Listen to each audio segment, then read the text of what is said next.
विद्युत के गुरु बन चुके थे। वे विद्युत को इंद्रपुरी साम्राज्य में होने वाले मुकाबले के लिए तैयार कर रहे थे। अब आगे विद्युत ने गंभीर स्वर में थामा से पूछा, तो आप कब करेंगे मेरा दूसरा चक्र जागृत? इस पर थामा बोले, इस वाले मुकाबले के लिए तैयार कर रहे थे। अब आगे विद्युत ने गंभीर स्वर में थामा से पूछा, तो आप कब करेंगे मेरा दूसरा चक्र जागृत? इस पर थामा बोले, इससे पहले तुम्हें मुकाबला जीतना होगा और शक्ति महल के स्तंभ में उस महान युद्ध की तकनीक हासिल करनी होगी जिसे आज तक कोई प्राप्त नहीं कर पाया। इसलिए तुम्हें उस महाशक्ति अस्त्र को पाना है। तुम्हें किसी भी तरह पहले स्थान पर आना है।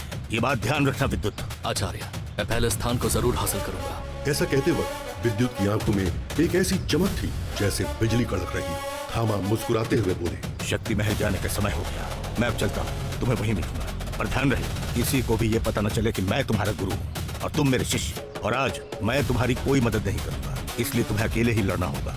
विद्युत जोश के साथ बोला, आचार्य, आप परेशान ना हो, आप बस मेरा शक्ति प्रदर्शन देखिएगा। फिर वो मन ही मन बोला, संभल कर रहना तेजस, विद्युत आ रहा है। जब थामा वहाँ से चले गए तब विद्युत ने भी पहाड़ी से उतरना शुरू किया। पर विद्युत हैरान था। पहले के मुकाबले अब उसे पहाड़ी से उतरने में बहुत कम समय लगा और उसका शरीर भी पहले के मुकाबले मजबूत और ताकतवर हो गया था। विद्युत फल और सब्जियां लेकर अपनी झोपड़ी में पहुंचा, लेकिन जब विद्युत झोपड़ी के अंदर गया तो वो हैरान रह गया। उसकी दादी वहाँ नहीं थी। विद्युत ने आसपास देखा, लेकिन दादी का कोई नामो निशान नहीं था। अभी विद्युत सोच में डूबा हुआ था कि दादी आखिर कहाँ चली गई? तभी एक थप्पड़ उसकी गर्दन पर पड़ा और वो सामने आंगन में जा गिरा। पलट कर देखा तो सामने दादी खड़ी थी। विद्युत उठा और अपने कपड़े झाड़ते हुए बोला, दादी, अब क्यों मारा मुझे? विद्युत का सवाल सुनकर बूढ़ी दादी गुस्से से कांपती हुई बोली, तूने मुझसे झूठ बोला और कसम तोड़ी।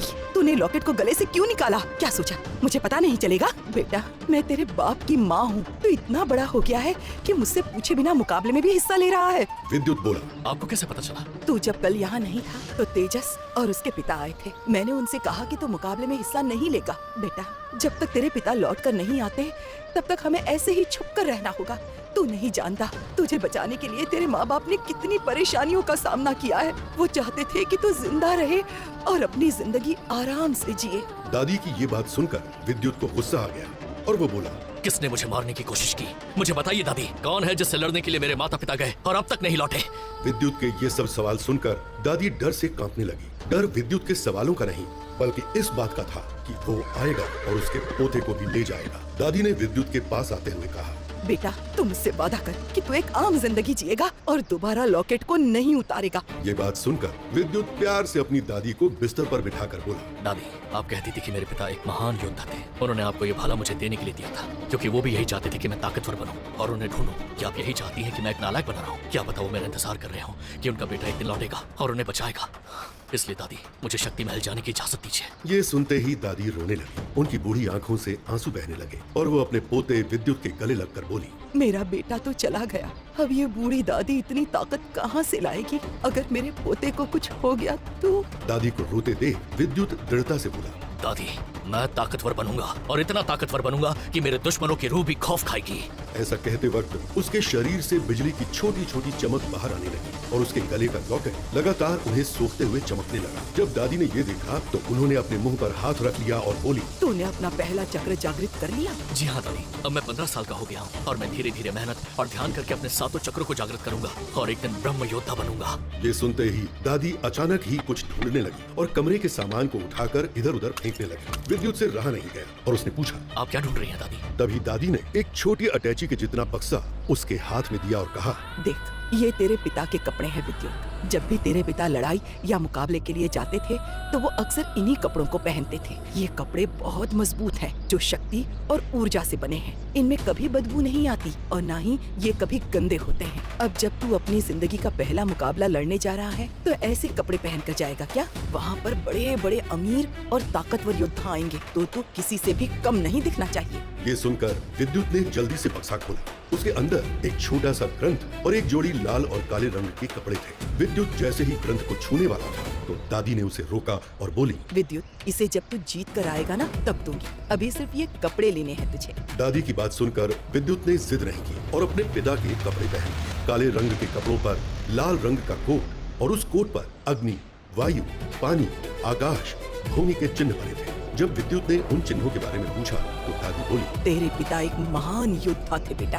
वो अग्नि, वायु, जल, आकाश, भूमि सभी शक्तियों को जागृत कर चुके थे। वो एक महान योद्धा थे। तो बिल्कुल उनके जैसा है। लंबे बाल, गोरा चेहरा और एक मस्कुलर शरीर के साथ लंबी कदकाठी में काले रंग के कपड़ों के ऊपर लाल कोट, पीछे पंच तत्व के निशान, हाथ में सुनहरे रंग का भाला और गले में चमकते लॉकेट के साथ विद्युत एक महान योद्धा लग रहा था। दादी ने अब उसके माथे पर तिलक लगाया और कहा, जा बेटा, पर ध्यान दे, अपनी शक्ति से कम लोगों को आकर्षित कर। ये दुनिया हर उस इंसान की दुश्मन बन जाती है जो ताकतवर बनने की कोशिश करता है। दादी का आशीर्वाद लेकर विद्युत ने अपने चेहरे को कोट से ढका और शक्ति महल के रास्ते पर चल दिया। अपने पहले चक्र के जागृत होने के बाद विद्युत की चेतना स्थिर हो गई थी और उसे आसपास की सभी बातें सुनाई दे रही थीं। इसके अलावा विद्युत की शारीरिक रचना भी गठीली हो गई थी। उसके हाथों की मांसपेशियां मजबूत हो गई थीं और पहले से बड़ी हो गई थी और उसका चेहरा कस गया था। विद्युत इस बात से हैरान नहीं था।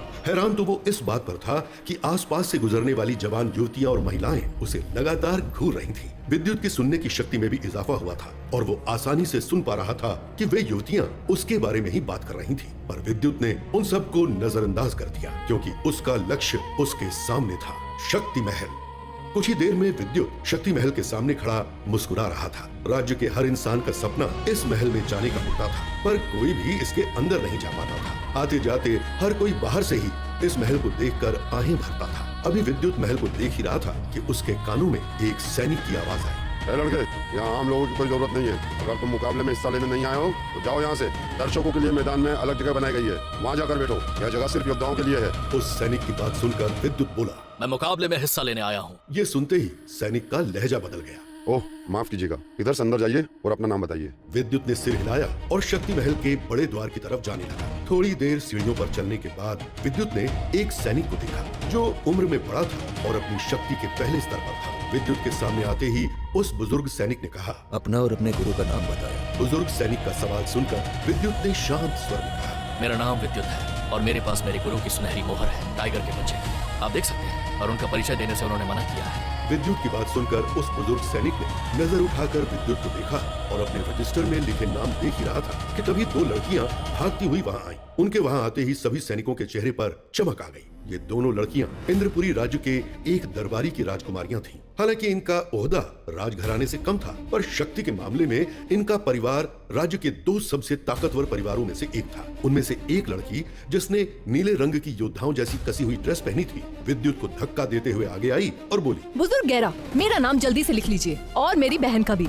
ये देखकर विद्युत हैरानी से बोला, देखिए मोहतरमा, मैं यहाँ पहले से खड़ा हूँ। विद्युत ने इतना ही कहा था कि नीले ड्रेस वाली लड़की मायरा बोली, हाँ तो ठीक है, खड़े रहो, मैंने कब रोका है, बस आने जाने के लिए रास्ता छोड़ दो। मायरा की बात सुनकर वहाँ खड़े सभी सैनिक हंसने लगे और हंसते हंसते एक सैनिक विद्युत के कंधे पर हाथ रखकर बोला, अरे मित्र, नाराज मत होना। वो क्या है, मायरा पुरानी योद्धा है। बस पिछली बार यह अपनी मूल ऊर्जा जांच में फेल हो गई थी, इसलिए इसे मुकाबले से बाहर कर दिया था। उस सैनिक की बात सुनकर मायरा गुस्से से बोली, हंस लो, इस बार मैंने अपना पहला चक्र जागृत कर लिया है और मैं ही जीतूंगी, फिर देखूंगी कौन मेरा मजाक उड़ाता है। तभी दूसरी लड़की, जिसका नाम नायरा था, वो विद्युत के सामने आकर बोली, कृपया आप मेरी बहन को माफ कर दें। तभी मायरा अपनी बहन नायरा का हाथ खींचते हुए उसे अंदर ले गई। जैसे ही वो दोनों लड़कियां अंदर गईं, तभी एक अधेड़ उम्र के इंसान की तेज आवाज वहां गूंजी और वो इंसान जो हल्के पीले कपड़े पहने हुए था, वो बोला, शैतान लड़कियों, रुक जाओ, कम से कम मेरा लिहाज तो करो, मैं तुम्हारा गुरु हूँ। सैनिक ने